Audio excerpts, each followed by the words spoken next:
Hey everybody, welcome to Pop Culture Philosophers. I'm Rockin' Robbie Billups, and it's time for the weekly comic book review.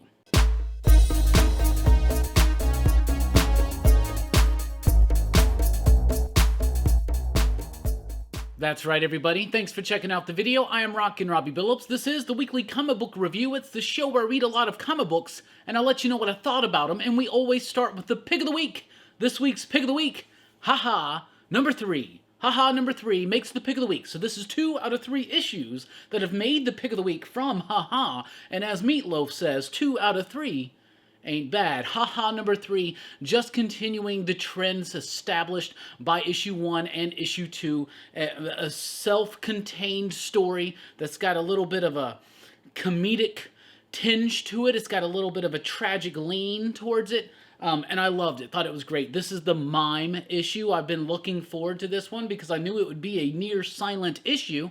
And W. Maxwell Prince, as the writer, does not disappoint. Now, this one's got artwork by Roger Langridge. Now, the art really has to do a lot of the heavy lifting here, but do not discount what W. Maxwell Prince has done in his script for this book. And, of course, with the coloring. Did O'Halloran do the coloring or did Langridge?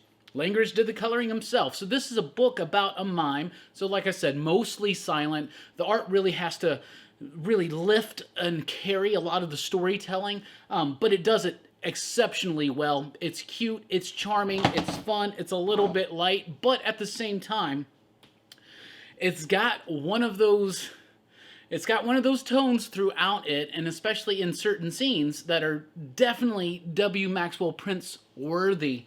I loved it. Haha has been a fantastic book. I'm kind of sad that it's just a mini-series, but if each issue hits like these last 3 have, we are in for a treat for the final 3. Haha number 3, the pick of the week. It's going to be a quick read, but it's definitely worth it. It may seem easy and breezy, but there's a lot of nuance packed into this story. Really, really liked it. Haha. Number 3, let's jump over to DC where we have Teen Titans Academy. Number 1, I know a lot of people hype for this because this introduces Red X into proper DC continuity. Now, we've already had the teasing done in the Future State books, which, by the way, the 2 Future States from Teen Titans, if you missed it, they're all collected in a one-shot right now. It's out this week called Teen Titans Ruins or something like that. So this is back in the present day, and this is the start of what could possibly wind up into the tragic events of Teen Titans in the Future State, which is the idea that Teen Titans has now, I guess, been reading Strange Academy.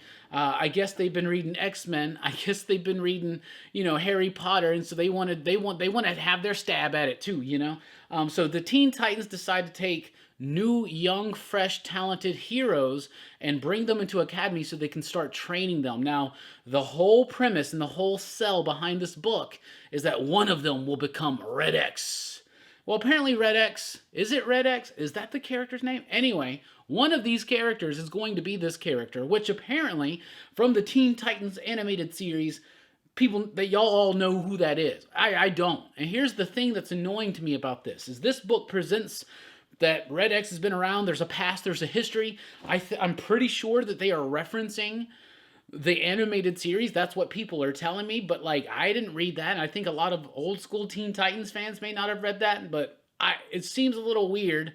I know continuity is kind of in flux right now, but can you give me a proper introduction to this whole concept and idea? Do I have to go watch a cartoon to understand what's going on in the comic book? I don't know. That being said, the issue's okay. It really does borrow a lot from a lot of books that are like this right now. Books like Champions, books like, well, like I just said, Strange Academy. Strange Academy, way better than Teen Titans Academy. Strange Academy in the first issue delivered me incredible characters that I immediately related to. That's something that doesn't happen here in Teen Titans Academy. Most of these characters have been forgettable for me in the first issue.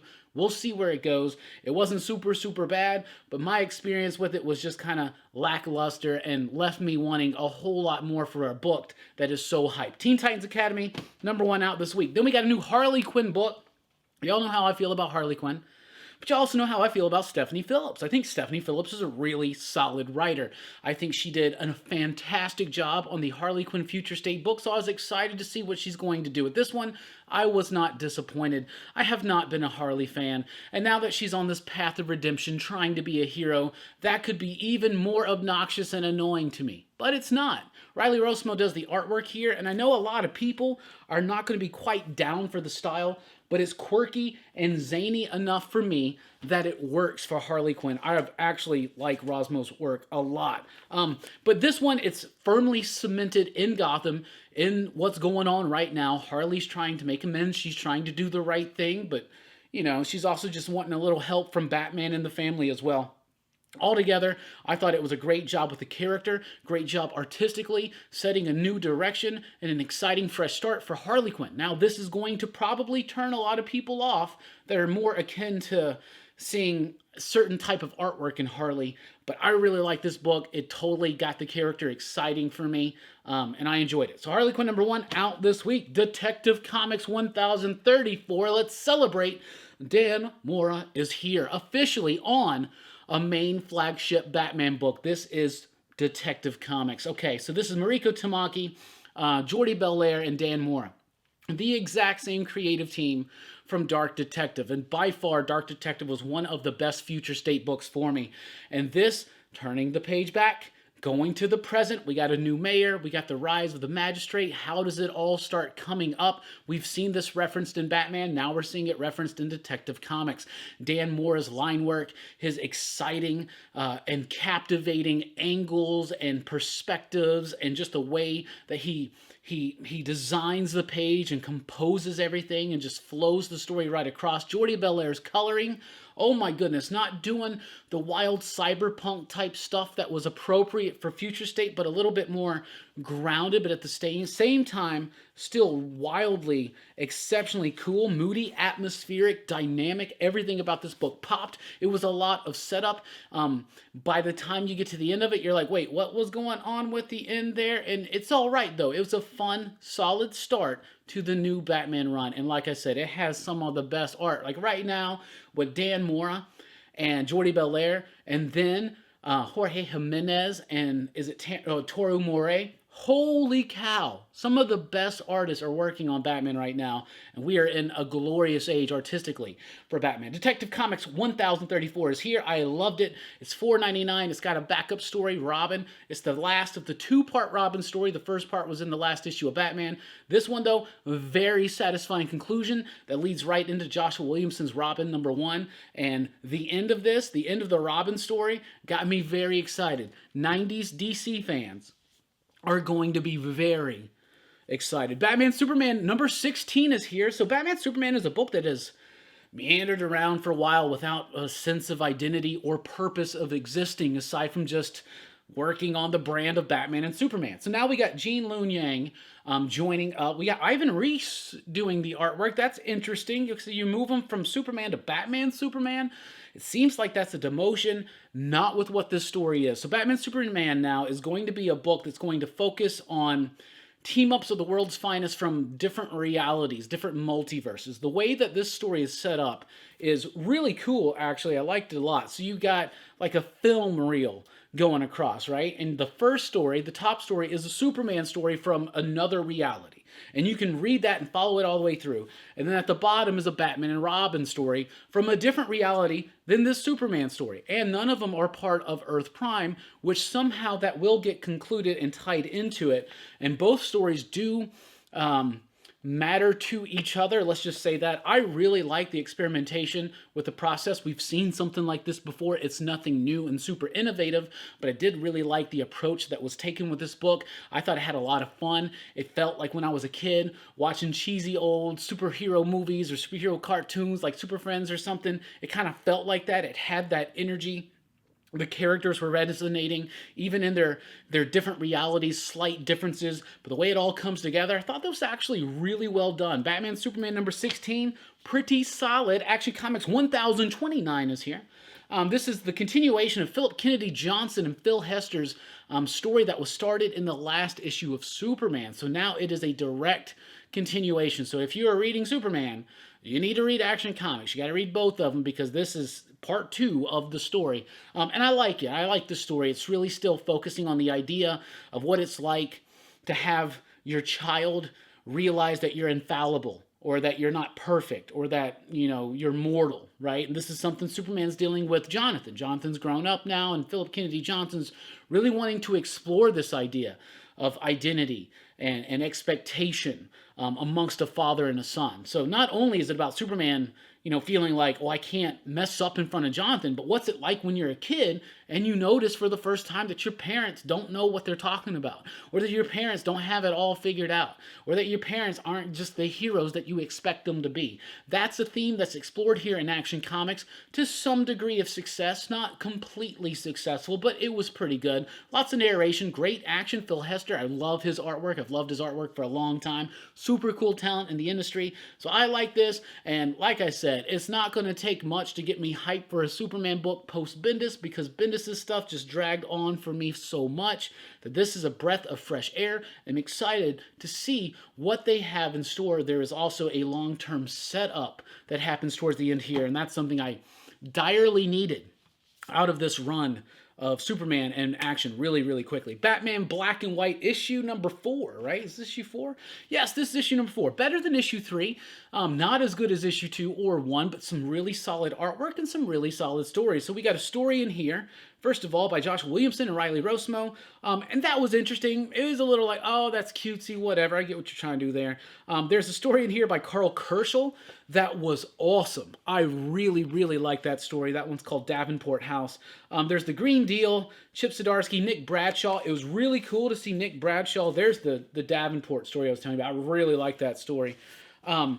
The Nick Bradshaw story is really cool because the way he uses the black and white, he doesn't really do anything. It's just like an inked page, but it almost looks like a nice coloring book. Like if somebody wanted to, you could color these pages. It would look super cool. In fact, if you got extra money, grab it and color a page and send it to us or show it to us in the PCP Army. Then you got a Daniel Warren Johnson story in here that was rather freaking cool. It's Daniel Warren Johnson in black and white, so that was pretty nifty. And then the final story by Becky Cloonan with Terry Dodson on the artwork. I'm not quite sold on the artwork. I don't think Dodson quite uses the black and white format to maximum effect, but I did really like the story by Becky Cloonan, so it's another solid issue of Batman Black and White. And then we've got Batman White Knight presents Harley Quinn issue number 6. This is the final issue of the series. Y'all, am I a Harley Quinn fan now? I loved her first new issue by Stephanie Phillips. I've been loving Criminal Sanity over at Black Label, and now I'm loving this White Knight Harley Quinn. I think I've become a Harley Quinn fan, slightly under the radar. I don't know, but I'm just going to embrace it. I'm just going to go with it. But I really like this series. This is a great wrap-up. Matteo Scalera's artwork has been fantastic throughout this entire process. His ink washes and the way Dave Stewart can color over those, it looks so fan-freaking-tastic. I love the throwback to old cinema in this book. Katana Collins, Sean Murphy crafting a great story and crafting a great characterization of Harleen Quinzel that has cemented me as a Harley fan. I guess I'm just a damn Harley fan. That's crazy. Hell is frozen over. Speaking of hell frozen over, Alien number 1 from Marvel Comics. So the Alien rights have gone to Marvel, so have the Predator rights. We get a new Predator book in June, but the Alien book is here. And everybody wants to know, is it good? Well, it's written by Philip Kennedy Johnson, who's right now writing Superman books. It's got artwork by Salvador Larroca. Sometimes his artwork's good, sometimes it's not so good. Here, it's a little good. And the artwork gets a bit stiff at times, but it's not as stiff as some of his work can typically be. I rather enjoyed this book. So it's like a direct follow-up and sequel to Alien and Aliens. Discounting Alien 3, we're not there yet, basically. They do a great job of explaining exactly where you are in the timeline and how this is connected in some kind of way to the two stories that have come before. I had a lot of fun with this one, really, to be honest with you. I was not expecting much out of this, but I rather enjoyed it. It's a lot about the human side of things, but that's what all the Alien movies have been about. But there is plenty of Alien action here, even though it's just getting started. I was rather impressed with this. I was not even looking forward to reading this, y'all. I'll be honest with you, but it kind of surprised me, and I liked it. I'm a big fan of the Alien franchise. Well, let me say I'm a big fan of the first 3 Alien films. Yeah, that's right. Alien 3. I like Alien 3. And I really like this comic book. Alien number 1, super solid. I thought that was really good. Carnage, Black, White, and Blood. Number 1. This is the first part of an anthology series. Just like the Wolverine, Black, White, and Blood. Just like the Harley Quinn, Black, White, and Red that's coming out. Just like Batman, Black, and White. These are Black, White, and Red short stories involving Carnage. This first issue was rather disappointing to me. It had some cool artwork. It's got a Teeny Howard story in here, though, that I just didn't dig. The artwork's decent in it, but I just didn't quite, I don't know. It's kind of tied in a little bit to Maximum Carnage, and I guess that's cool. Then we got this Western story by Benjamin Percy. The art in it is freaking good. I love the art, but the story was okay. I think that was the better story.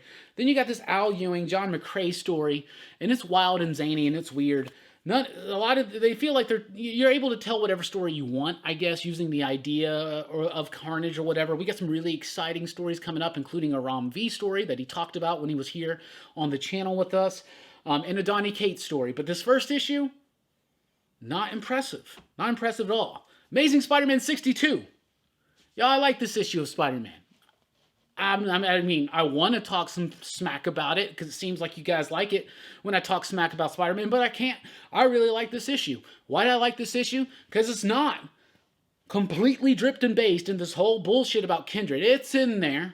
And there was a page or two in here where I was like, I was starting to get flashbacks, right? But the majority of this book was really fun.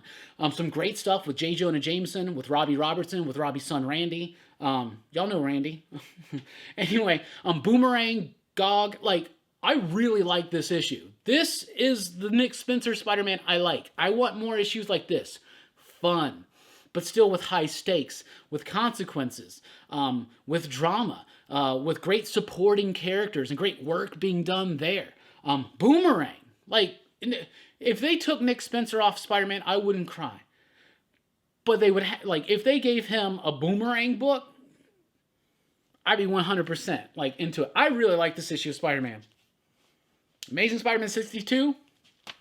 I approve. Miles Morales 24 is here. This is the prelude to his Clone Saga, because I guess we've reached the point now where most people have just heard of the Clone Saga, that I guess it's kind of cool in an ironic kind of way.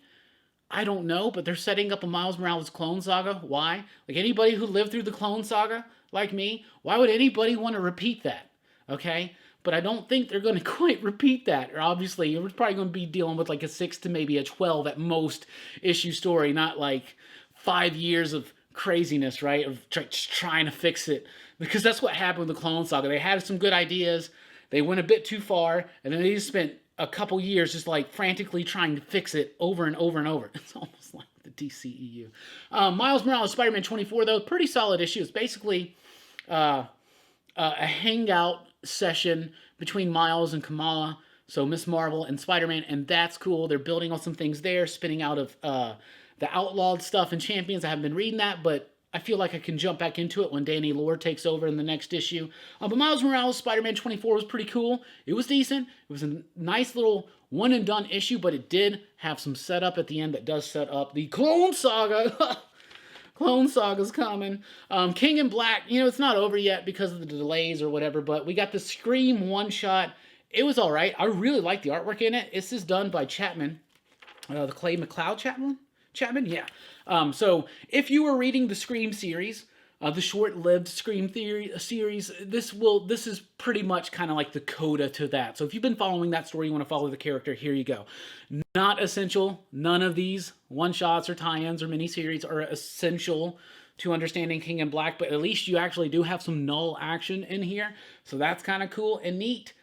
But, I mean, I love the character, so I love this cover. But that's pretty much it. This is a cover buy from me. Yeah.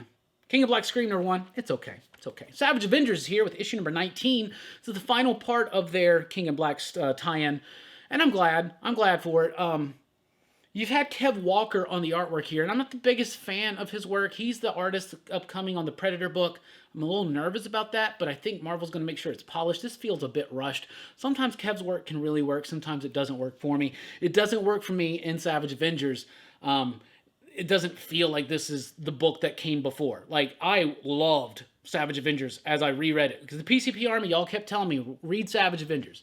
And so I did, and I was like, this is like the Roadhouse of Marvel Comics. Like, I'm loving it. This King in Black tie-in started off kind of fun, but it went a bit too long, so I'm excited that it's over and we can get back to our regularly scheduled crazy-ass Roadhouse in the Marvel Universe program, starting in issue number 20. But Savage Avengers 19 is out this week. Then we have Maestro War Pax issue number 3. Really great issue.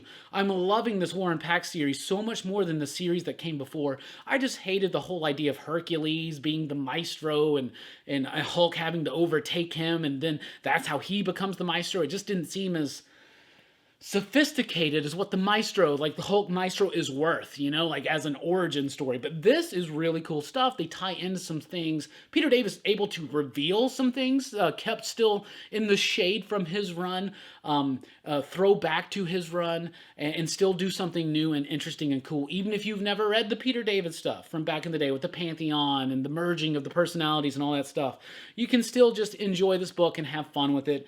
I am. Maestro number 3, War Pax, pretty freaking solid. Then we got Cable number 9. This book is wrapping up at issue number 12, so we only have 3 issues left after this one. And I'm going to be sad to see it go, because this is a book that knows what it is. It's young Cable, and a lot of people out there still haven't accepted Kid Cable. And this book knows this, and it understands this. And now it's taken this whole mystery, the missing children, the Order of X, and Strife, the reemergence of Strife. And I like how they're still tying it to the Brisson run. They're tying it to what's come before. And then the ending of this is going to have a lot of people pleased. And I think in 12 issues, Jerry Duggan is going to be have delivered us a really solid Cable story. I'm worried about where we're going, because I'm really starting to get attached to Kid Cable. But we shall see what happens. But all in all, another fun, light, humorous, and adventurous issue of Cable. Number 9, let's jump to Dark Horse.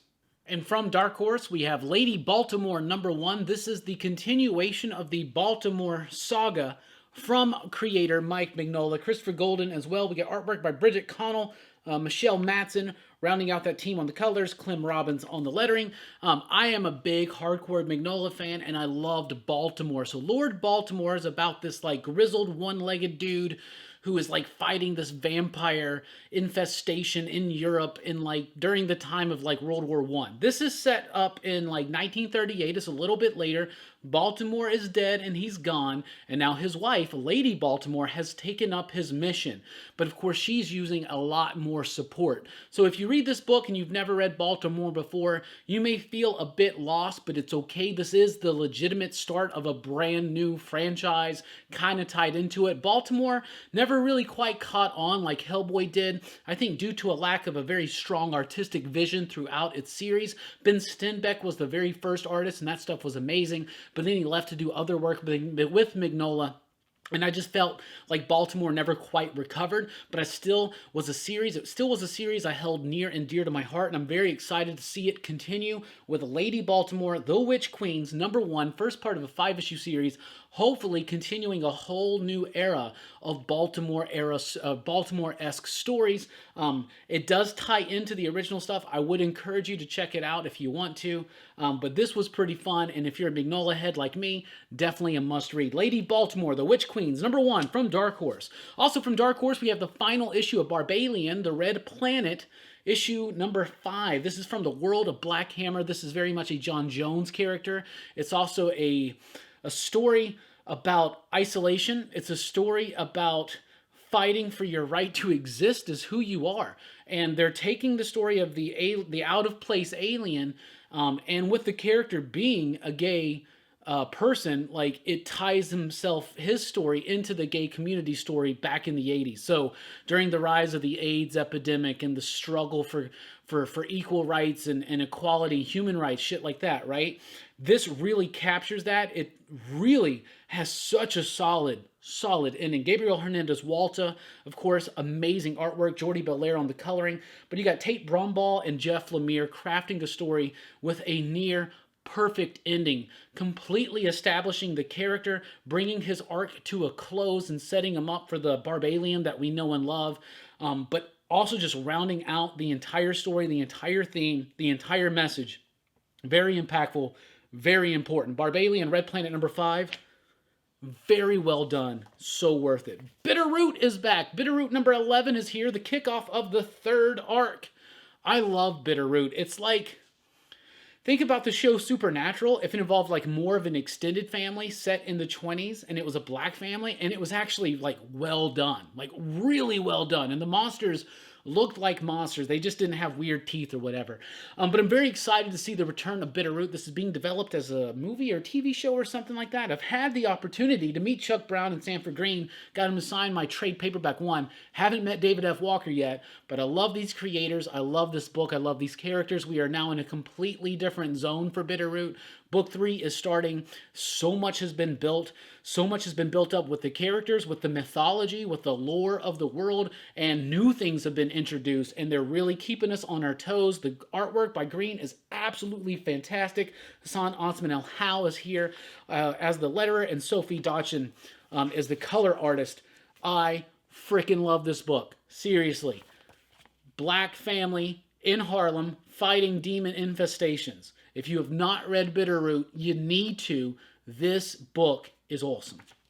Enough said. Stray Dogs is here with issue number 2. You know I got to get that cover B, that horror homage.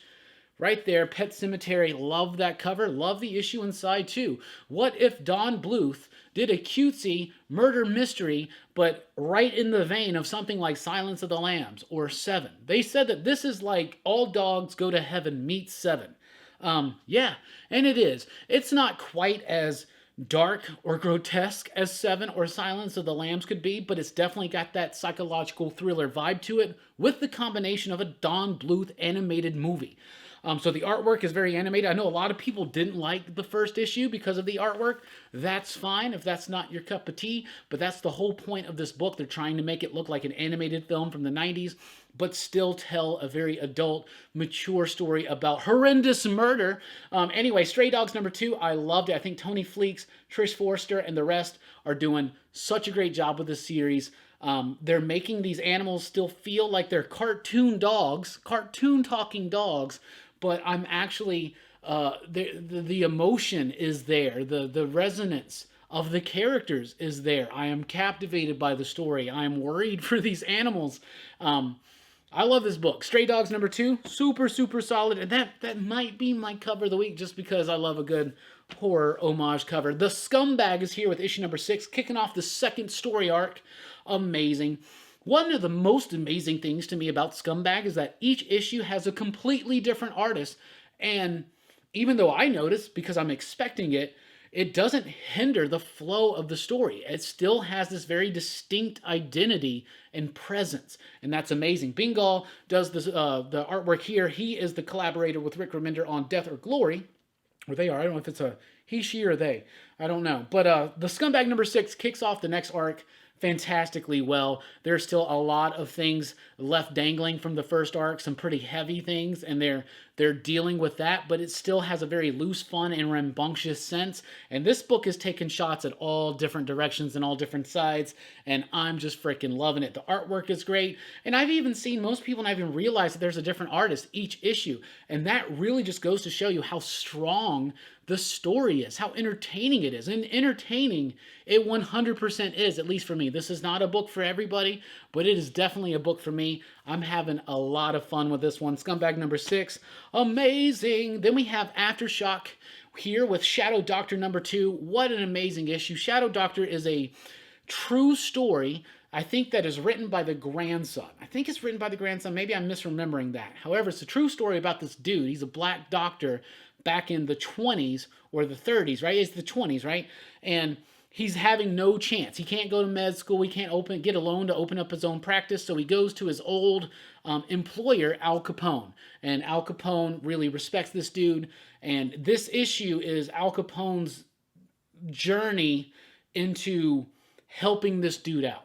and the way it's done, the way it's handled, so well done. Georges Genti's artwork is amazing, some of the best of his career, and he's a veteran in this industry. He's been doing lots of good stuff. So Peter Calloway, Georges Genti, and then the rest of the team at Aftershock, Shadow Doctor #2, really solid concept, which is based on a true story, but also just a well-executed comic book, and that's even better. Once in Future is here with issue number 17. You know I've been loving this book. Once in Future number 17 is no exception. Things are just ramping up.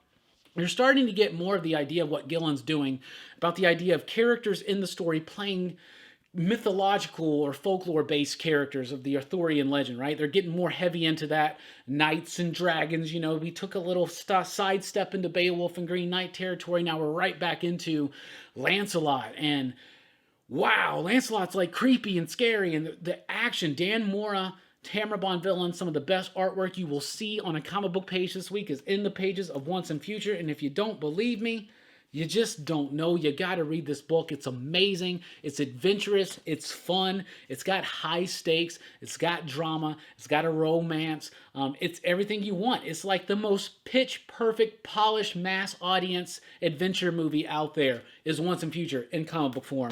And if you ain't reading it, you need to. Also from Boom, we have Power Rangers #5. I've been loving Power Rangers. I'm telling you, it's one of the best superhero books on shelves right now. It continues to do so. Power Rangers and Mighty Morphin, two different books telling one story, but one with the Earth-based team, one with the space-based team, and that's what Power Rangers is. Adding new depth and dimension to the characters, to the mythology, to the lore. Ryan Parrish is doing such an amazing job with here. The artwork is fantastic. Power Rangers #5 is great. Introduces new concepts, introduces re-familiar patterns in a new setting. Really interesting stuff. Hardcore Power Ranger fans are going to love it. And I really just think fans of great dynamic superhero comic books will like Power Rangers. #5 out this week from Scout Comics. We got The Recount, issue #3. We're starting to really figure out that there's more going on than what we thought was going on in the pages of The Recount. The Recount is about this. A newly elected president is assassinated. The people that take responsibility for the assassination give out all of the names of the people who voted for this president. So now you've got an already divided society being violently divided, and people have names and numbers and addresses and things like this, and all this riotous violence gets inspired out of all of it. This is a book that's it's not playing morality. It's not doing anything like that. It's just laying out the series of events, and it starts tying things into a more malicious type plot that's going on. The Recount #3, fantastic. This is a series that started off with a big hit, and it has continued to unravel and develop into a more captivating and enthralling story. The Recount #3 is awesome. Definitely check it out. Year Zero, Volume 2, #5 is here. This is the wrap-up of Benjamin Percy's Volume 2. I've gotten used to Juan Jose Rip's artwork.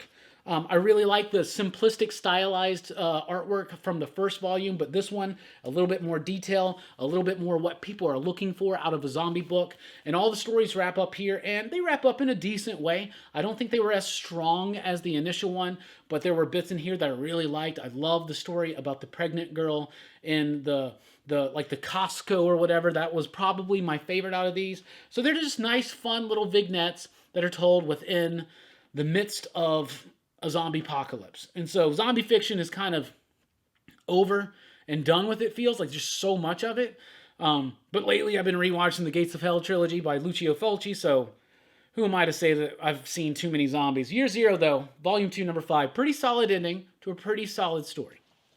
Well, let's just say that. And then finally, let's talk about Breathers #5. I feel like I'm the only person talking about this book, and I am loving it. It's by Justin Matson. It's got this bittersweet tone to it. It's both beautiful, poetic, and tragic, and simplistic. It's absolutely astonishing to me. It's about a world in which people have to go out wearing gas masks because they think that there's this virus that kills people. Now, in this issue, they really start getting to the idea that there are these conspiracy theorists that think that it's all bullshit, right? Okay. Well, that's a bit on the nose, right? Now, obviously, this book was probably written during this last year and illustrated because it's the same writer and illustrator. And I think if you're a fan of Jeff Lemire's work where he writes and illustrates his own stuff, I think you really will like this. There's only one more issue to go. They are oversized. They're $7.99, but they're huge. They're quick reads. Definitely worth getting in the trade. And it's going to be hard to find this at most shops probably. Breathers has been amazing to me. But what's crazy to me about this book is that it came out before. I'm pretty sure I remember this coming out before the COVID thing, right? I mean, it's like quarterly book, and issue 5 of 6 is here. But all in all, I really like this book. It just strikes this melancholy tone that a lot of comics don't, and it's something that I can only really describe as like if you like Jeff Lemire's solo work, things like Trillium, things like Royal City in particular, this kind of captures that same tone.